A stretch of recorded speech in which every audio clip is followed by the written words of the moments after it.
आज आपण महर्षी विठ्ठल रामजी शिंदे यांच्या कार्याचा एक थोडक्यात आढावा घेऊया. शिंदे हे महाराष्ट्रातले खूप महत्त्वाचे समाजसुधारक होते. त्यांचा विश्वास होता की अस्पृश्यता संपवण्यासाठी फक्त कायदे करून चालणार नाही, लोकांची मनं बदलणं जास्त गरजेचे. पहिली महत्त्वाची गोष्ट, 1906 साली त्यांनी डिप्रेस्ड क्लासेस मिशनची स्थापना केली. आणि हे मिशन म्हणजे काही साधंसुधं नव्हतं.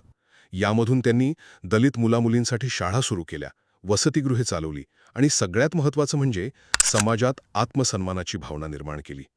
दुसरी गोष्ट, त्यांची अस्पृश्यता निवारणाची पद्धत ती अगदी वेगळी होती. म्हणजे ते संघर्ष किंवा राजकीय लढ्यांवर विश्वास ठेवायचे नाहीत, तर संवाद, प्रबोधन आणि लोकांच्या मनात बदल घडवण्यावर त्यांचा भर होता.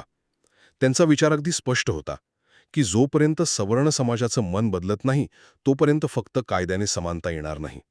आणि तिसरी गोष्ट, ती म्हणजे डॉक्टर बाबासाहेब आंबेडकर आणि शिंदे यांच्यातला फरक. दोघांचं ध्येय एकच होतं, हो, पण त्यांचे मार्ग मात्र वेगळे होते. आंबेडकर जिथे कायदेशीर आणि राजकीय हक्कांसाठी लढत होते, तिथे शिंदे नैतिक सुधारणा आणि सामाजिक प्रबोधनाला जास्त महत्त्व द्यायचे.